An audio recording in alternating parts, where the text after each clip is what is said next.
got his swords and YT has her runes. They're after a guy named Raven and a bunch of other goons. They better hurry up, get to the bottom in a flash, cause there's a deadly virus and its name is Snow Crash. Snow Crash.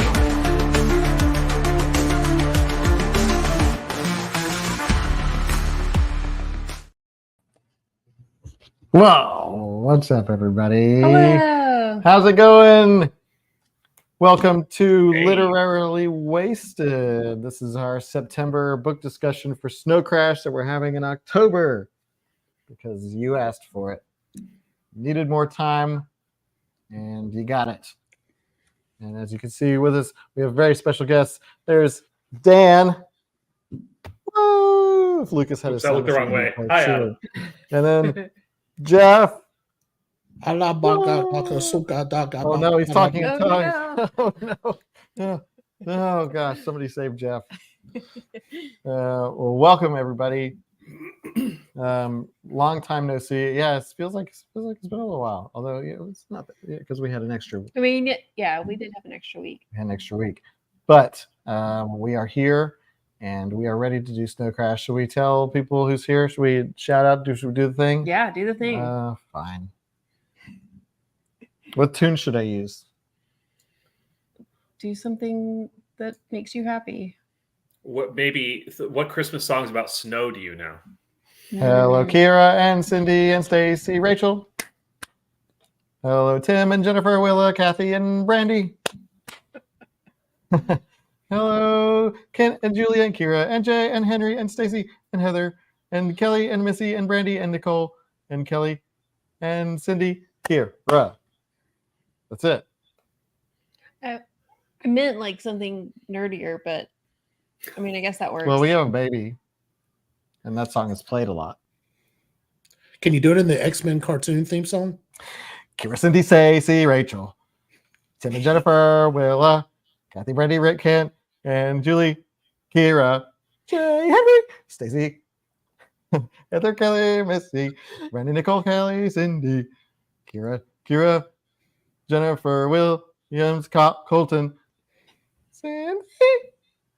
Go back to the top. Kira and Cindy and Stacy and Rachel and Tim and Jennifer and Will. Okay, yeah. No, that was well done. Yay, okay. No, Tim, you get me and you'll like it. All right.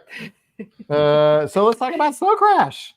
This has been a long time coming. We've had this in 2 polls previously. Yeah, this is third chance. Third chance poll. Well, let's get into it. Snow Crash, what did y'all think? This is a classic, if you can consider 1992 classic. It's very. Oh, I hope not. it's a very influential book. I think we can all agree that there's a lot of things in this book that you'll see later on. I just Porky Pig. But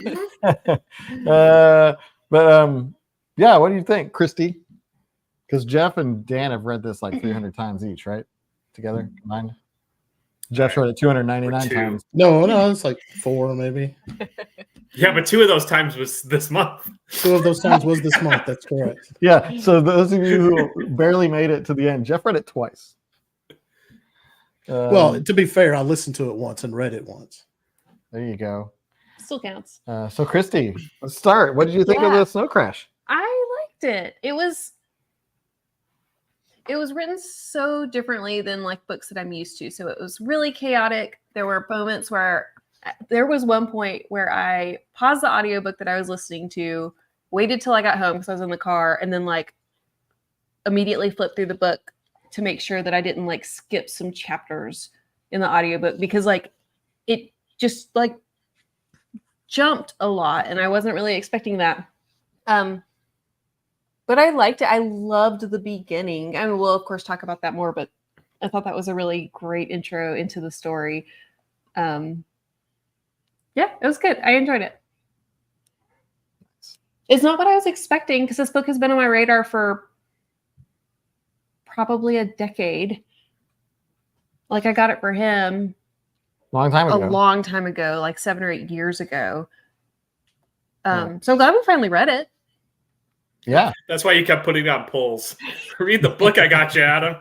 Maybe that might have had something to do with and it. I wanted to, but I just couldn't until we did it as a group.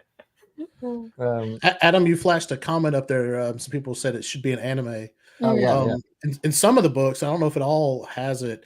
It was actually originally meant to be a graphic novel. It Ah. felt like a graphic novel. Yeah. That makes so much sense to me. Hey, Kathy. Yeah, apparently he couldn't get it produced, so he was like, okay, I'll just write a novel out of it. We're going to Irondale Cafe later. So yeah, I also didn't really know what to expect. I didn't remember. I didn't remember any of the blurbs that we had done, or just I kind of went into it not really knowing much, and just knowing that this was sort of classic science fiction, I guess. And this book is bonkers. That's this book is it. I didn't know what to expect, but I didn't expect it to be so just out there and just like. But all that to say, like, I think I liked it. I think I did. There were definitely parts I enjoyed more than other parts, but it was like Christy said, like it was just so bonkers, and it just like went from here to here to here. And there were times where I felt like this should be happening, and then this is happening, and then it treats time like it's nothing. Oh yeah. It treats time there like, was one point where it actually tells you something that happens and then it goes back. or like they're like, yeah, she got in the van. 3 weeks later, she woke up. It's like, whoa, okay, we just did 3 weeks like that. You're just gonna do 3 weeks like that. But yeah, but like just the action sequences, the characters, the kind of is it fair to say cyberpunk? Is cyberpunk a fair description of what this is? Oh yeah. Yeah, absolutely. You know, it was very cyberpunk. It was, but it was like very like kind of 80s cyberpunk, because they felt like they were still talking like they were in the 80s, even though this was written in the early 90s, which should have known to cut that off when the year rolled over to the 90s. But they're like, you know, things like grody to the max, and I mean, I don't think they ever said that, but No. but it would have gone over better with readers. Everyone would be saying, "I loved it." but yeah, it was just. I mean, I'm very excited to get into this, especially with Dan and Jeff, who are Stephenson lovers. The way I said it sounded weird, but they really like Neal Stephenson. Well, I don't know wasn't an Stevenson apostrophe S personally at there. all. It wasn't Stevenson's. I didn't put apostrophe S on that. Right. Thank you. Never met the guy.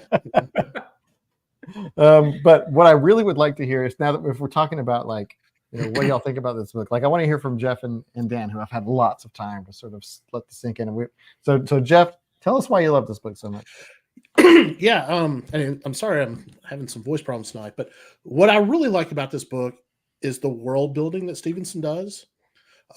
Everything about how, at least the American culture, and I would assume the worldwide culture, but certainly the American culture and the United States government has kind of fallen apart.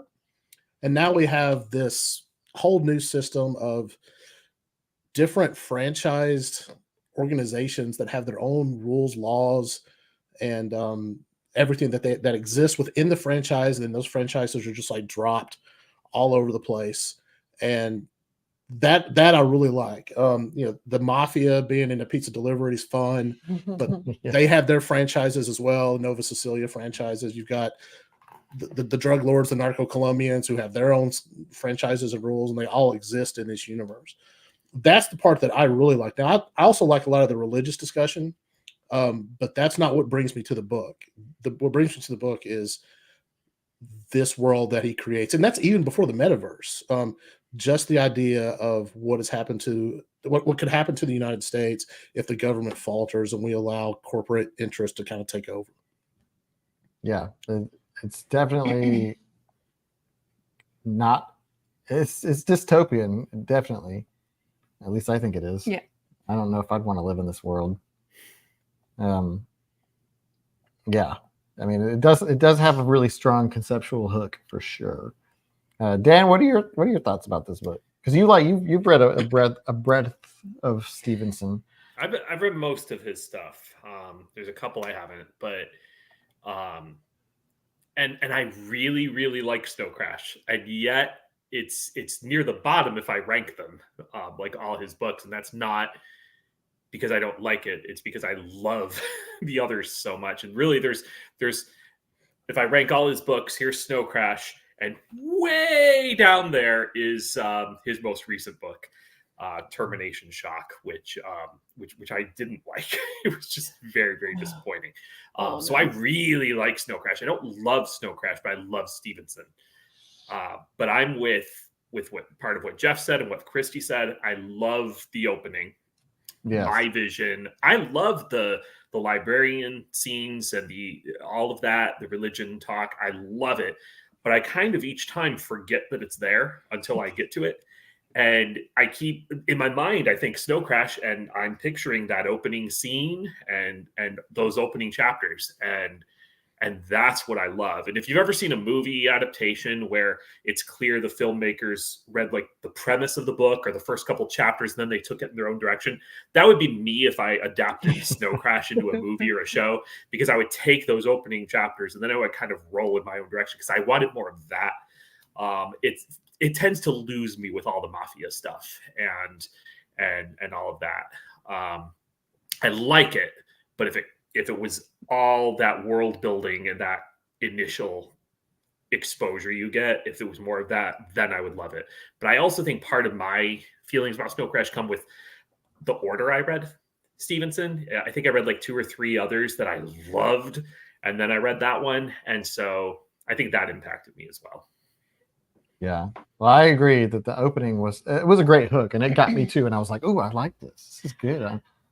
It took me a long time to figure out the Deliberator, like what that actually was, because it was so serious and so dramatic, and then you realize like he's delivering pizza. It's just trying to get a pizza, but the stakes are so high. The stakes are high. incredibly high. Yeah, it's just so Uncle good. Enzo I gets you. really enjoyed that.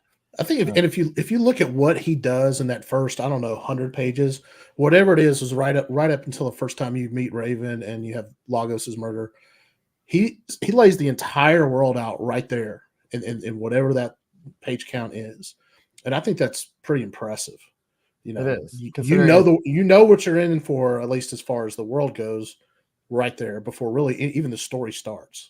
Yeah. And it was interesting because we got into the beginning, and the way he sort of unravels the world to you is you get the Deliberator sequence, then you get sort of an explanation of the metaverse, and he goes into the metaverse and the Black Sun, and he explain all of that. Which metaverse, if you're watching on Facebook, I guess we're in that. And so I was thinking, this is where Ready Player One got its thing from. Like, this is kind of, and I was expecting it to kind of be a Ready Player One, and then it was not. Like, it absolutely wasn't. I was like, oh, okay, That's what worried me the first time this book came up as a poll. I think there was a blurb from somebody that said, "Oh, this is like Ready Player One." You know, somebody wrote that in a blurb, and in the back of my head, I was like, "No, don't sell it like that, because that's not at all what you're going to get." There's no family ties in Snow Crash. No 80s pop culture references here. Yeah, no, it just went to places that I just could not have predicted, mostly because I don't think it made much sense, but because to me sometimes it felt like, and I feel like I've used this metaphor before, but sometimes it felt like a kid playing with his action figures, and he's just loosely kind of connecting the plot points as he's like, and now we're gonna go do here, but just because. Well, and like Jeff mentioned that it was originally supposed to be a graphic novel, like, oh, that makes sense. It makes so much sense. Like, just having that context, like, really helps me. It fills in some of the gaps. But I appreciated, it's a book about serious things, but it also is very tongue in cheek. It wears its satire on its sleeve in a lot of places, especially when it comes to things like character names, which there are a lot of. So he like told me about hero protagonist because he started reading the book before I did. Hero protagonist. What did you like that, or what did you think about that? I liked it. I liked that his name was hero protagonist. So I was like, why beat around the bush, Neal? This is the main character. This is the... So I have a question about that, and this may just be me trying to find something to talk about more than there is something to talk about. Hero protagonist, is he the protagonist of the novel, or is it YT? I think it's So both. Going back to literature class, it was always said, hey, you find the protagonist of the story by finding the person who goes through a change. I don't think Hero changes at all. But YT, I think by the end of it, when she goes home with her mom, I think she's like, okay, I'm not really as cool and independent as I think I am or that I want to be. Yeah. And YT is the one who really brings Elbob down physically. Yeah. Her and the courier army that shows up at the end. Yeah. No, I love that. And of course, spoiler alert, the dog. The rat thing. Fido. Yeah. Which normally don't like a book where the dog dies. Weirdly, I was okay with it here. Because I loved the Fido sections, by the way. They were really good. They were so sweet. So, what do you think about that concept, though? Is the dog in a better place, while it's a rat thing, the way Ing says he is? I don't know. I guess that. I don't know. Like, I guess it's okay. I don't know. I mean, it seemed like they had a fulfilling life, even as a rat thing. But, I mean, still had that bond with YT and the humans that loved it. Yeah. So Defivid is pronounced David. Yeah, in the audio David. But I read it as Defivid. He's Defivid the Toost. But the Fido thing was fascinating. I mean, there's so many fascinating things about this world, about the different the franchisees, and they're just all insane. Like they're just like the insane people kind of rose to the top and started run things in a bizarre way. I really like the idea that America falls and how it gets sectioned well, off. Isn't it just LA is it just LA that's sectioned off, or is it a lot of more of America? Because I thought it was just like Southern California. I don't know. Well, I'm not sure it's ever said, but I think it's implied. Well, I never read it that it was only right. I read it that it was the entire, at least the continental United States. And the way that they talked about the president and the U.S. government made it sound like they're so small now that they're just ineffective. Yeah. Well, the president was not much of a thing in this book, and he was there. And I think that was incredibly intentional, which I really appreciated. Yeah, and I mean, I forget. This is a question that I had looking back about character names. Going back to that, like, did anybody that was not a villain have an actual name? That was not a villain? Because like Elbob Rife is a name. Well, yeah, there were some of the Enzo's henchmen. Yeah. Jason Breckenridge was the guy who screwed up, and Juanita. And but that guy sucked. Breckenridge sucked. He wasn't really like a person. And the people who died in the cornfield, they had names. The cornfield. Yeah, who are the it wasn't the name of the Crips? A couple of the Crips guys had names. YT's mom had a name, but they were, not integral to the story, I guess. Yeah. Especially YT's mom was interesting in the whole interrogation scene with her. Yeah. Even after reading it the 2 times this month, I'm still not entirely sure what that was, other than they wanted to capture YT because YT knew about Snow Crash, and the feds apparently were in with Bob Rife on the Snow Crash situation, even though they never cleared it up. And that's actually one of my big problems with the book is what's Elbob's end game? He's just evil, mad genius who wants to take care of everything. I never got a sense of really why he wants to do all this. I never did either. And I guess now that you're asking me that question, I couldn't really tell you what the master plan, because there was the snow crash in real life, and then that didn't work out when he played then Juanita did the thing, but then that wasn't the end, because then Hero in the metaverse had to race to the stadium of hackers and hack the snow crash. Yeah, so the hackers situation is because they had to take the hackers out because those are the guys that could stop the snow crash linguistic virus from propagating. At least that was from Elbob Rice's point of view. So they had to take them out. But Elbob, I think all he just wanted was more and more power and control, which, I mean, I guess is a fine, evil, genius plan. Sure. But, he's got a lot already, right? I feel like when you've got as much chaos going on in the book, and your eyes can't be in all places at once, there doesn't always need to be a motive or an explanation. He wasn't exactly a mustache twirler like we've talked about villains in some other books, but kind of he was. But who had time to stop and think, what's this guy's end game? I mean, because if you're not looking at that, you're looking at this, you're looking at that, and wait, am I in the metaverse right now? What's going on? It's chaotic enough that it almost doesn't matter. Yeah, I didn't even think about that until you guys mentioned it, so it didn't bother me apparently. YT stands for yours truly. Who's truly? Yours. Aw, truly. shucks. Yeah. Do Kathy's. This one? Yeah. That's how viruses work too. The only end game is to replicate and make more copies of itself. But who's There you go. controlling We the solved virus? Snow Crash. Elbob Rife. So I guess we can talk about, we can keep talking about plot because it's bonkers, and we might need to get some tape and glue and help like stitch my brain back together after reading this. But also like some of the things that one of the issues that I had while reading this book is that I'm obviously reading it from a contemporary perspective. Like I'm not reading it from the perspective of somebody who's picking this up in fresh in 1992.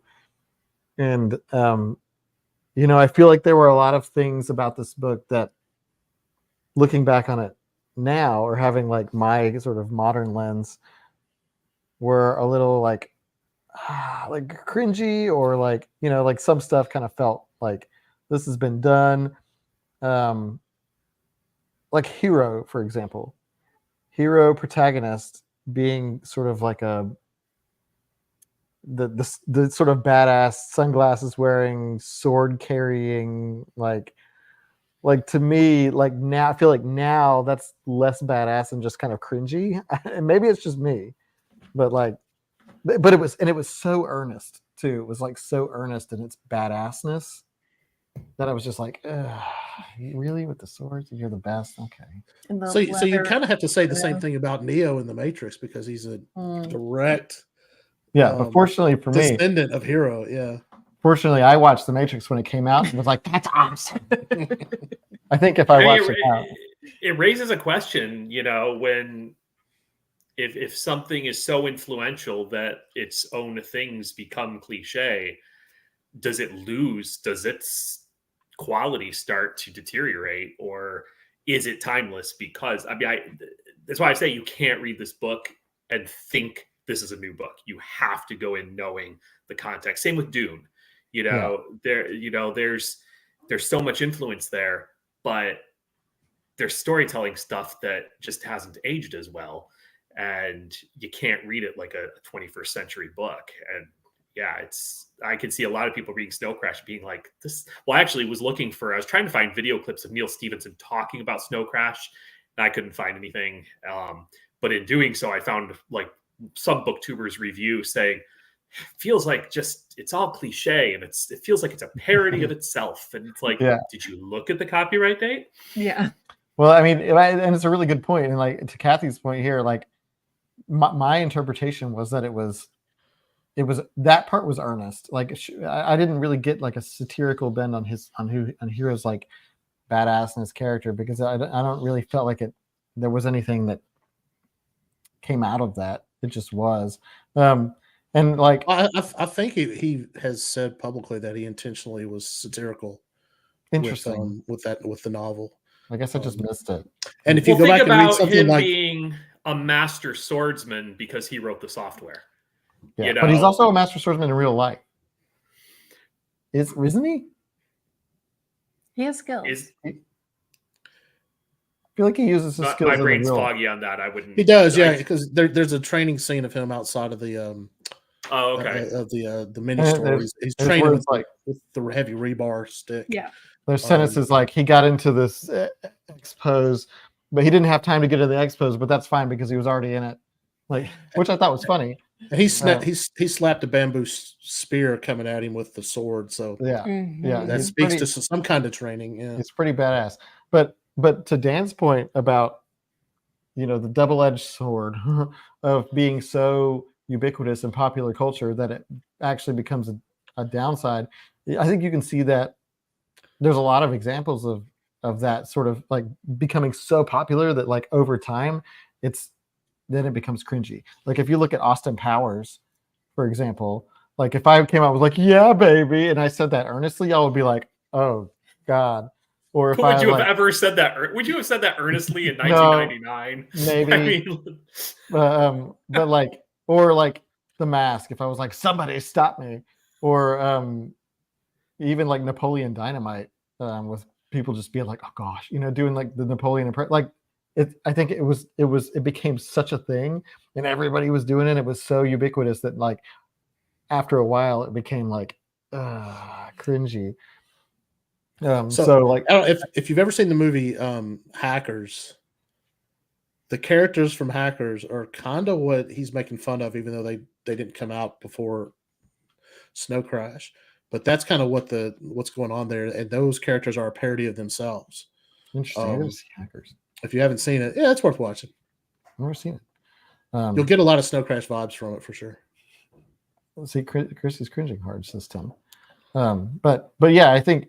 But I also tried to do what Dan said and like look at it, say, okay, fresh eyes, 1992. This is novel, and it helped me. Maybe I wasn't able to get over some of that, but it did help me appreciate the origins, like you said, like Neo, like and things like that, and like Ready Player One, and all of the like the fact that this book basically popularized the term Avatar, like. Even though he does reference in his acknowledgments that it came up in something previously, like I think like it was this book that The word existed, but he made it mainstream. The thing. So this book's got a lot of stuff like that. You could say that he foresaw Google Earth. I mean, Oh yeah. I was looking at Google Earth today, and I was able to click "You are here," and it took me straight to where I was. I mean, that's exactly what happens in that book. I quote Napoleon Dynamite now. but then you also have references to things like video cassette, like video rental returns and things, and it's like those occasional Stephenson misfires where he didn't quite see where things were going. Yeah, and any speculative fiction is going to have those things that it doesn't foresee. But having read a lot of science fiction from this era, we really missed the boat on cell phones. Like Star Trek had communicators, but what cell phones have become now, I'm trying to think of any time I've read something that had that kind of technology in it. You would have pocket computers. Hero carries around a pocket computer at some point. Hero can jack into the metaverse from a car. So can the security man, NG. So satellite internet, which certainly wasn't a thing in '92. Well, now, Jeff, there was the little girl in Inspector Gadget who had her computer book. No, fair enough. Penny, yeah. Penny, right. That book did everything. A literal notebook. But yeah, the ways that they were able to be in the metaverse and still do things in real life at the same time were mind-boggling to me. That's something that we haven't been able to master. People look at their phones and run into telephone poles. Telephone. That's an old word. But like Hero's in the metaverse and he's like doing stuff and like they're they're multitasking in a way that maybe only Christy can fathom. But which I can't remember specific examples, but Hero driving a motorboat through the raft while goggled into the metaverse while being shot at. That's pretty good multitasking. How do you Yeah. pull that off? Oh yeah. Yeah. Yeah. So that was a whole thing.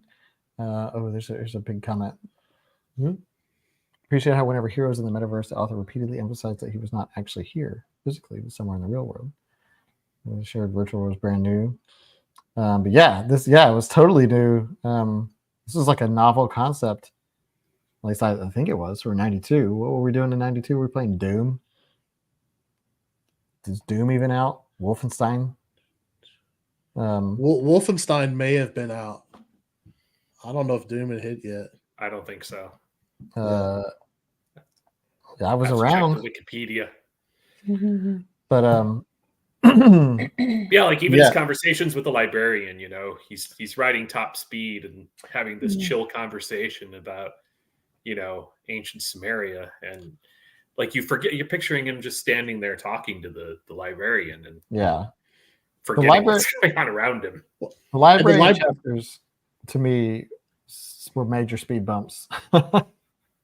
Like they just like there was so much like this and then we're in the library, we're getting a history lesson, which was somewhat fascinating, but it was really interesting. I actually really liked the library sections, but I thought it was also really interesting that he has this huge database of knowledge and all he's doing is like learning what other people have already like figured out. Like he's just following in like Juanita's and Lagos's footsteps as far as like learning about Snow Crash and on all the history. You know, I kind of did this. Heather, I am ashamed that I haven't on any of my reads of this book. Like I have a Giles mug. I am Giles without the accent. I think this is the perfect suggestion. Yeah, I kind of did. I think it was subconscious. Brandy, I guess we're the same age. Let's see. Now people are saying how old they were in 92. Kira came out at the same time Snow Crash did. Wow. Wow. So it's a good year. 92. Children. I was 14. I was senior in high school. But I didn't read this until I think I was like 29 or 30. I didn't read it until I was...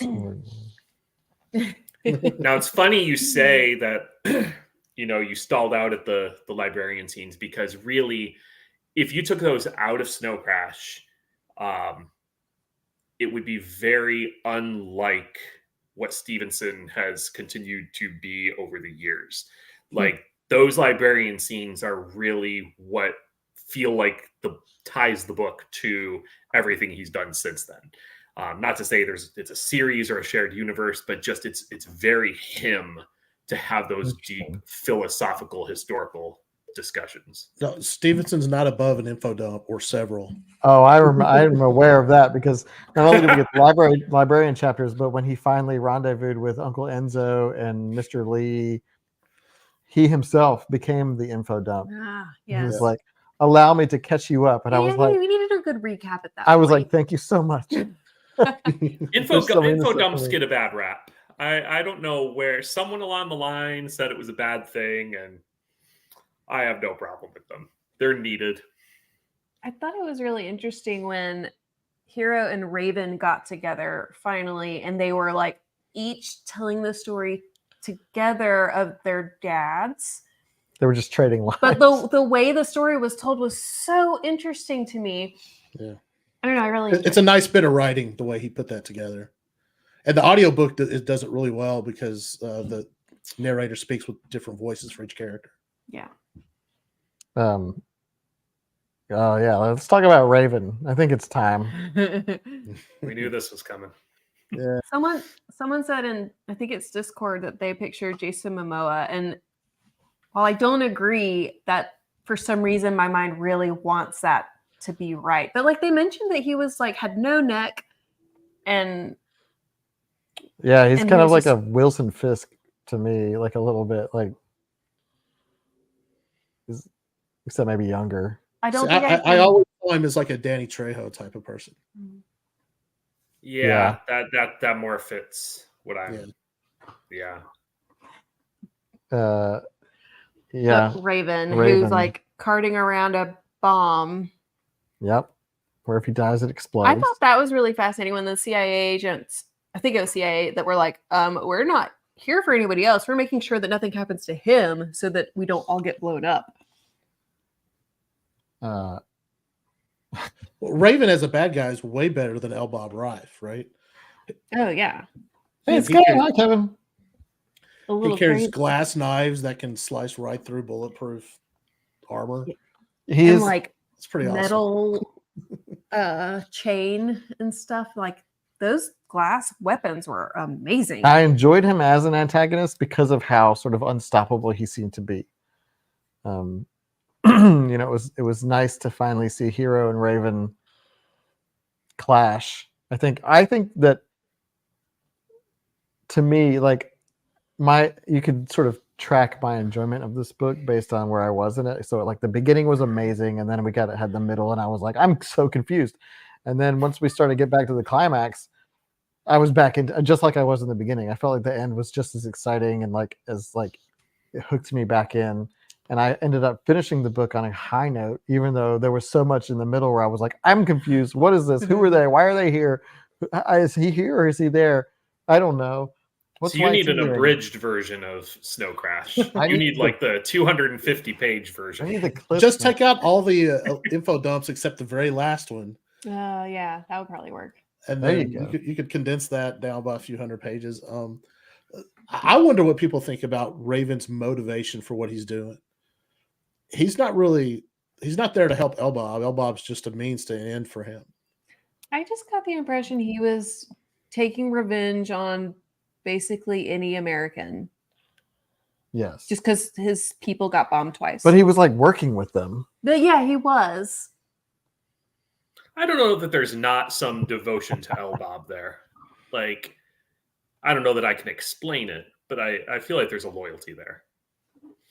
Yeah. I appreciated his motivation because it helped make him a deeper character, a richer character. Whether or not his motivation, you know, he's still kind of an unhinged psycho man, but like I appreciated that was built in and that was like, you know, driving him. You know, I don't agree with a lot of his choices. Oh no, he snow crashed. Somebody said it looks like I have wings, and I can guarantee you I am not a butterfly. It's been impressive how continuously just perfectly placed those wings have been the whole time. I didn't notice that before. I should have paid attention. Yeah.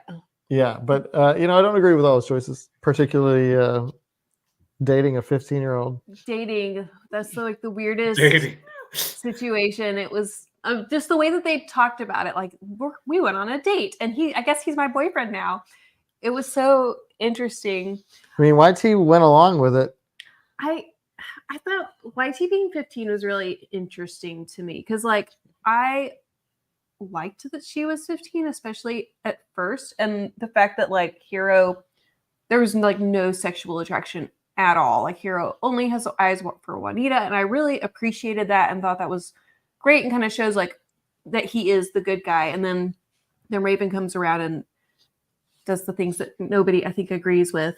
And it was super uncomfortable. And like you definitely felt how coerced she was in all of it. Like she's like relying on him to get her off the raft and get her home to a certain extent.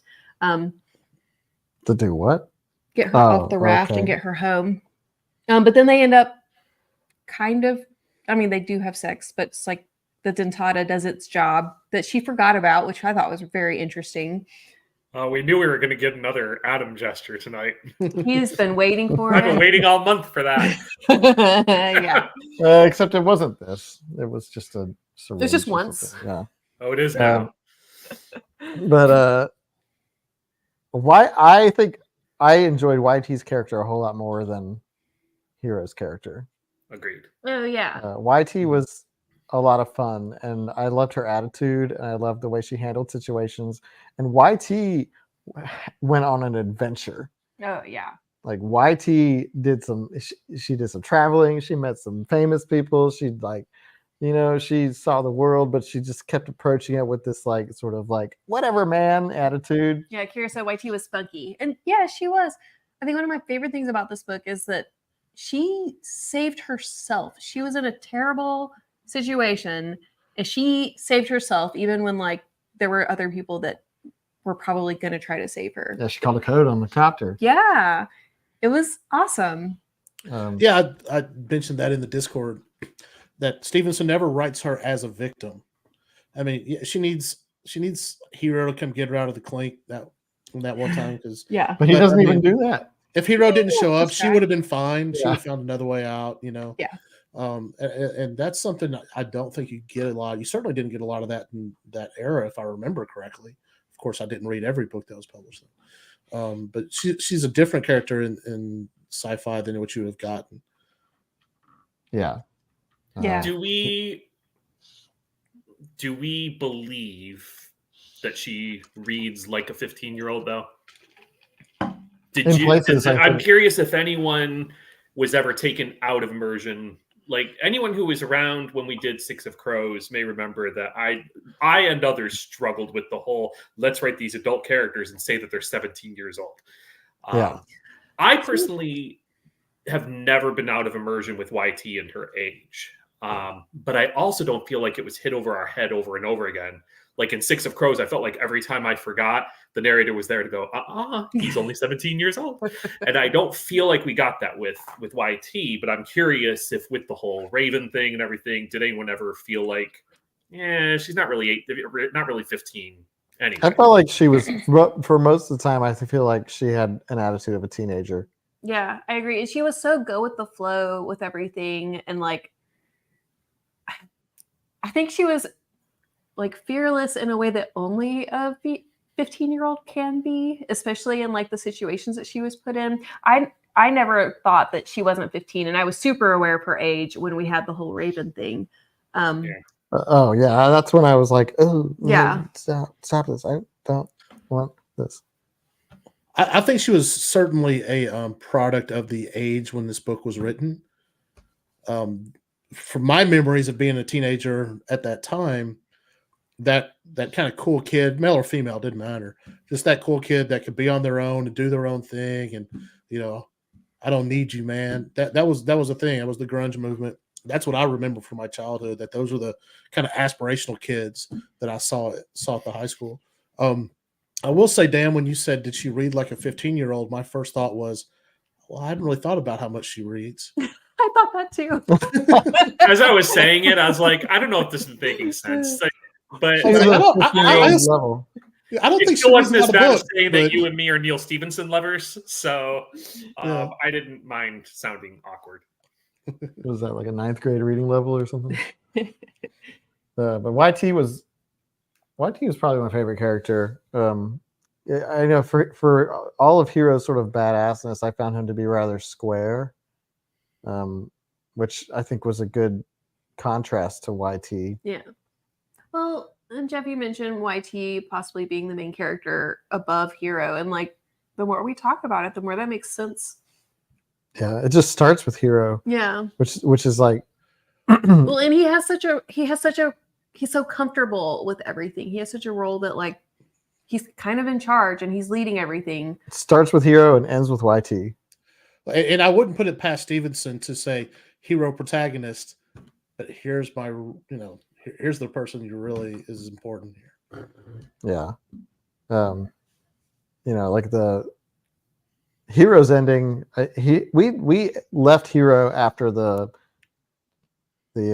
thwarted snow crash, right? We didn't get an epilogue with Hero. Is that I right? don't think so. I figure he's just going to go back to doing what he's always done.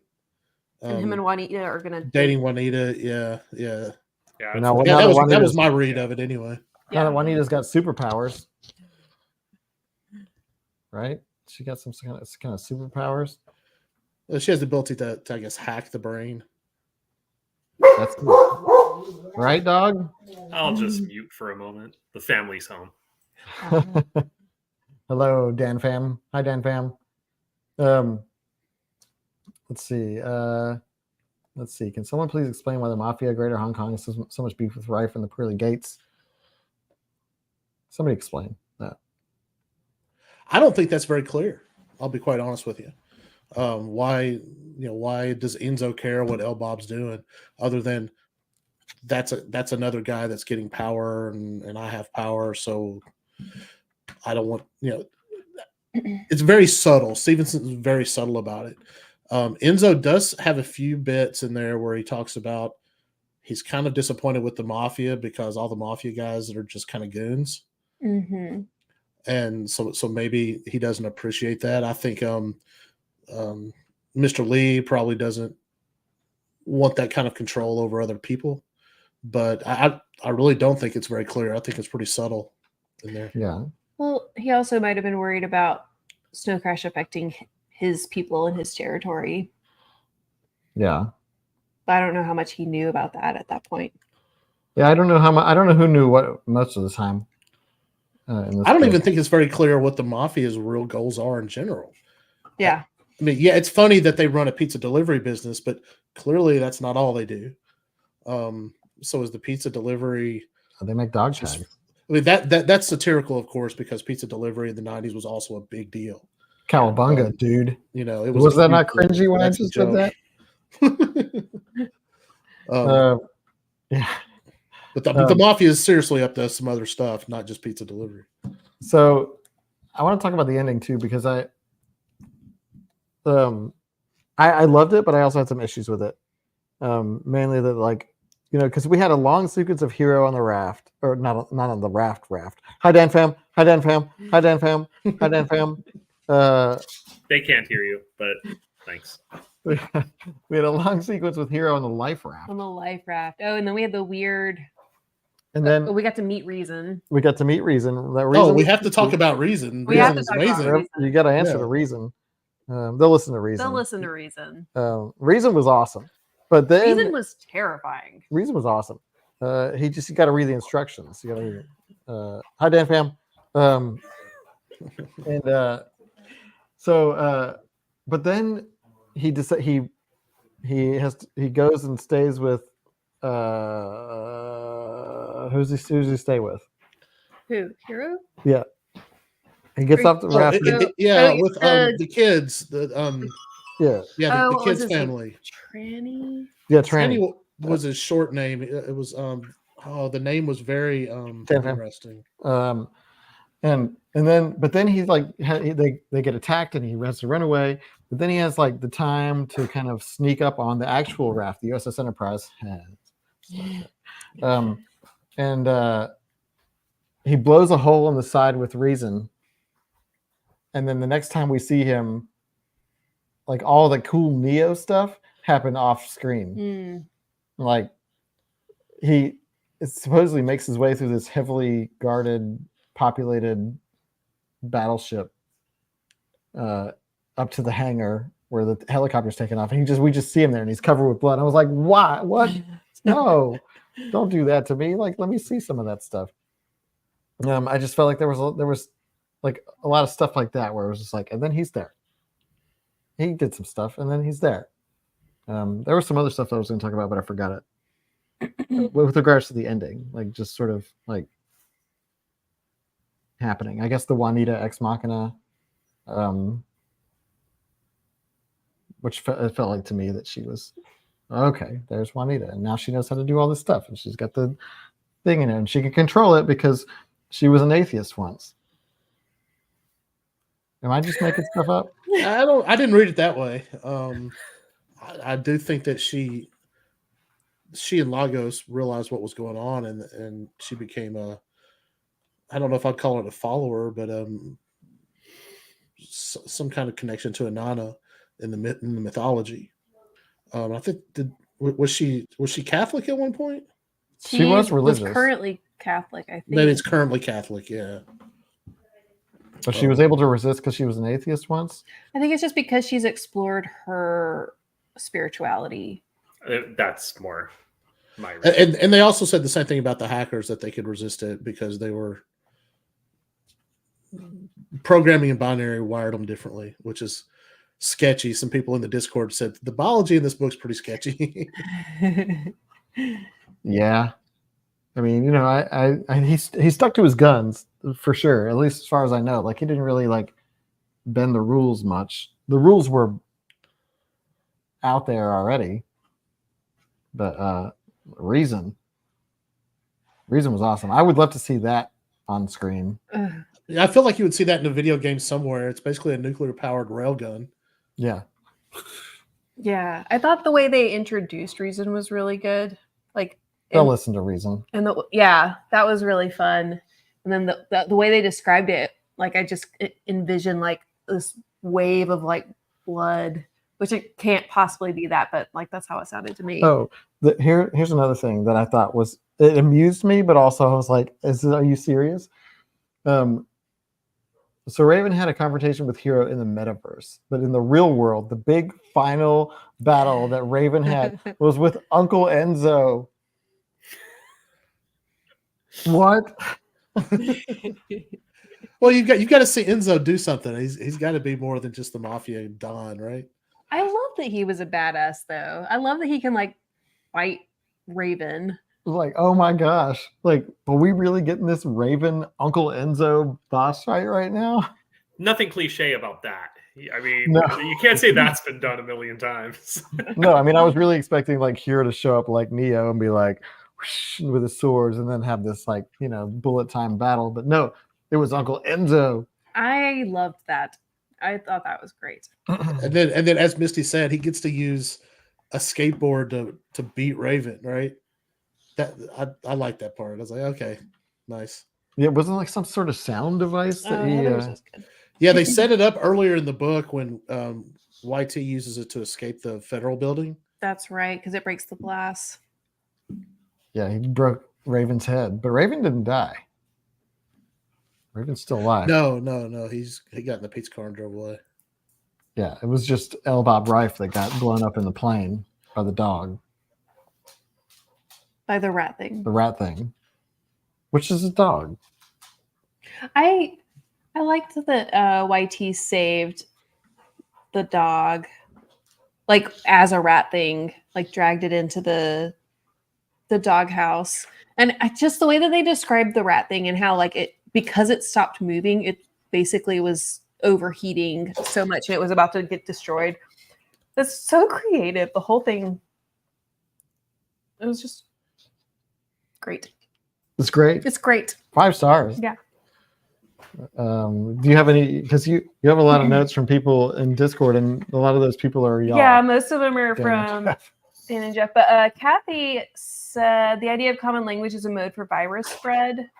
The idea of common language is a mode for virus spread. Oh yeah, The that's spread of pretty cool. viral ideas equals a mind virus, and how the Tower of Babel event ties into that. I really loved all of that, and I know that was in like mostly in the historical info chapters, but like those were great. And I also really enjoyed the mythology, even though they talked about masturbating a lot.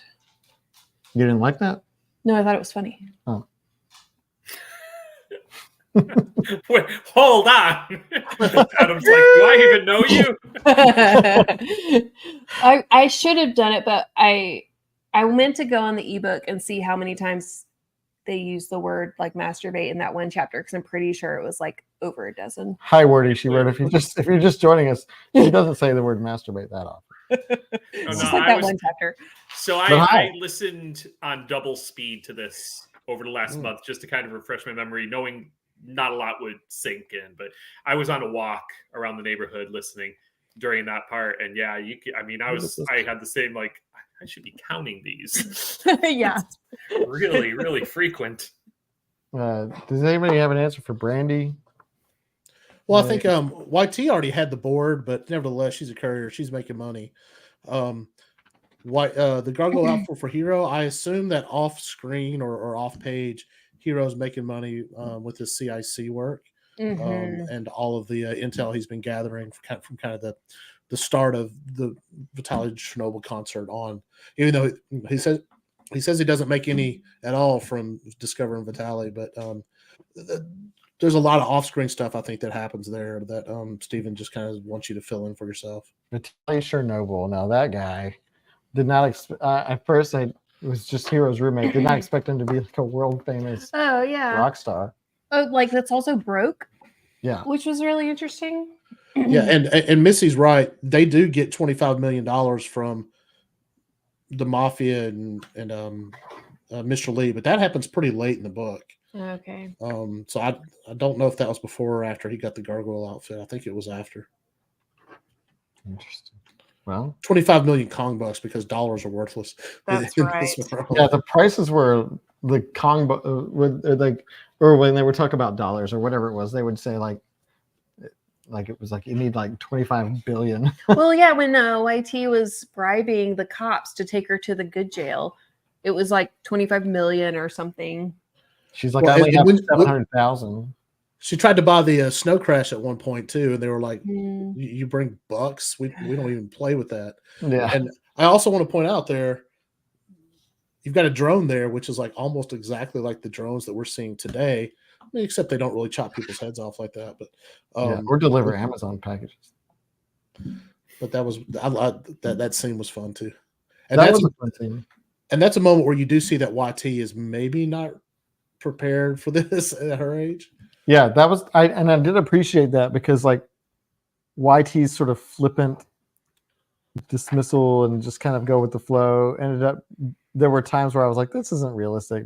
So it was really good to see her experience fear and experience like, adrenaline rushes and that sort of stuff. Like, the moments where she was like, I wish I was at home. Like that kind of stuff was like it helped to ground her. And then Or when she's worried about her mom, Yeah. too, really helped. Yeah, and the mom with the sequence of the government, the long government chapter. Remember that? Oh my gosh. Yes, about the what was that chapter about? It was It was probably 2 chapters, I think. It was kind of in the same way as they did that Breckenridge fellow. It was about like group pulls, like pulling it together a group of something. No, the toilet paper thing. Yeah, the toilet paper. It was the toilet paper thing. But they went on and on about that. Yeah, Kelly said it was about toilet paper. What a for Neal Stephenson to like add these so fleshed out sort of asides and stuff. There was also the guy that ran the pizza place that was supposed to like get YT to make that delivery, but they gave us like the Breckenridge guy.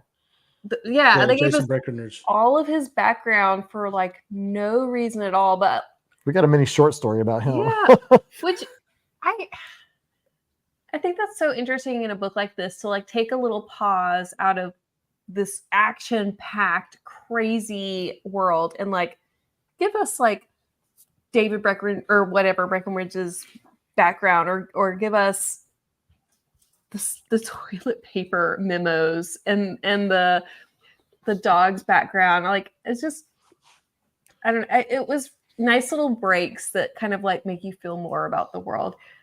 Yeah, I would say the toilet paper thing is being, here's how ineffectual the government is, and hey, no surprise, it didn't make it; it fell apart. Yeah, and it's a little more world building. I mean, yeah.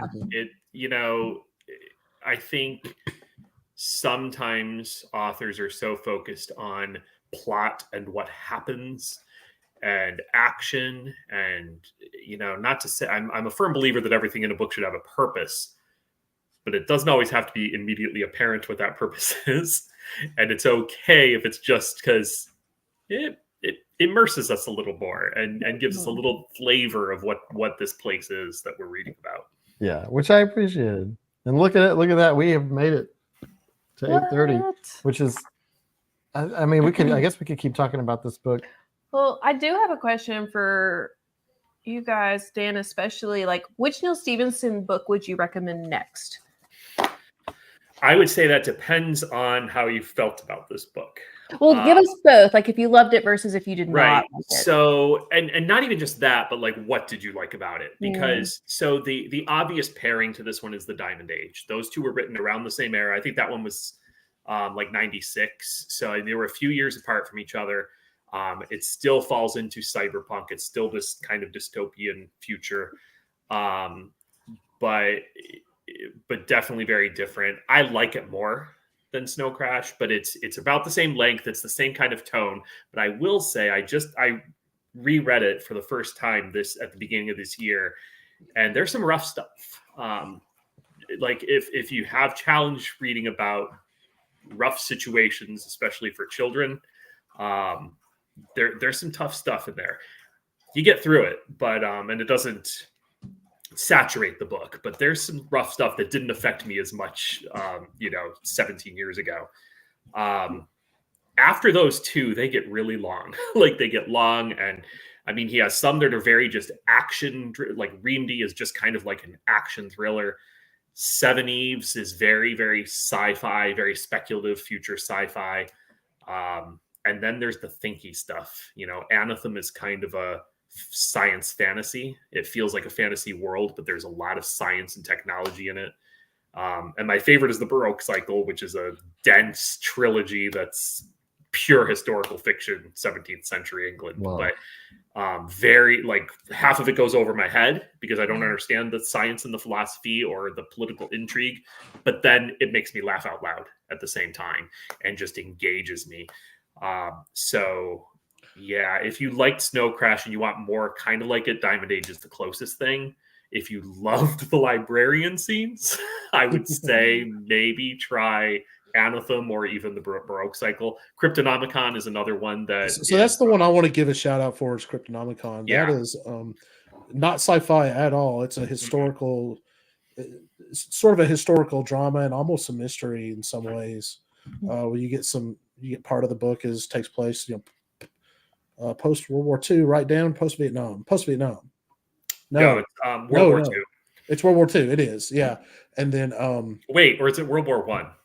No, because it was stolen gold. It was like stolen. Okay, and then present day, which was 99, I think, is when it was written. Yeah. Like, and it's about back and forth. It's about code breaking and actually development of cryptocurrency. So this is kind of some early cryptocurrency discussions. So if you're into that kind of stuff, and Alan Turing is in the book, among other people. And that one was written before the Baroque Cycle trilogy, but the Baroque Cycle follows ancestors of characters from Cryptonomicon. Huh. And then the only slightly supernatural thing about any of those books is that we have one character who shows up in all of them. And then he showed up in another book later on. So this guy exists over, basically 6 different books that take place hundreds of years apart from each other. But other than that, we're pure historical fiction on those. But they're great. They're great. Awesome. Well, everybody, we got your reading list. Well, I guess in summary, I will say that as influential as it was, I can say that I've never read anything like Snow Crash. And I'm really glad that we got to read it as a group because I need people to talk to about this book after reading it. And yeah, but we'll wrap it up. Don't forget our book for October is coming up. It is Ray. I think we're going to need an extension for that one too. Yeah. Are we going to get like 6 weeks to read this one? This is light reading. Yeah. This is it's the Halloween Tree by Ray Bradbury for October. That'll be at the end of the month. But also Dark Book Club's going on. And remember, Leanne is doing her annual reading. She does this every year. If you're new to the group, every night Leanne goes live and reads a chapter from A Night in Lonesome October. So please join that if you're interested. And the Halloween Tree coming up. We've got club meeting. We know November. Yeah, we do. We do know November. Dragonflight by Anne McCaffrey. Hey, that's the one everybody wanted, right? I guess it is because it's the poll. It's the one that won. So Dragonflight by Anne McCaffrey is coming up for November. So we get the Halloween Tree, Dragonflight. Good stuff coming up. Also, I'll see you at the Irondale Cafe. We really do. Let's go on Discord. We're gonna Yeah, plan if you're this out. curious, go on Discord. We're gonna do this. We're gonna, for everybody in the area. Anybody who wants to drive 13 hours or whatever. It's only an We- 8-hour drive for me. That's That's- do you know how tempting that is? That's It's not bad. Wake up at 3 a.m. Yeah, we'll go to the Irondale Cafe. We'll get some fried green tomatoes. It's delicious. I think they're only open for lunch though. So, Yeah, you really do have to check the hours because they kind of come and go. but yeah, thanks for joining us, and special thanks to Dan and Jeff for being here. We're so happy to have you to talk about Snow Crash, and you really helped me make sense of this insane book. But Thank you. yeah, all right. Well, see you in a 2 couple of weeks. Yeah. Bye, everybody. Bye. Bye. Bye.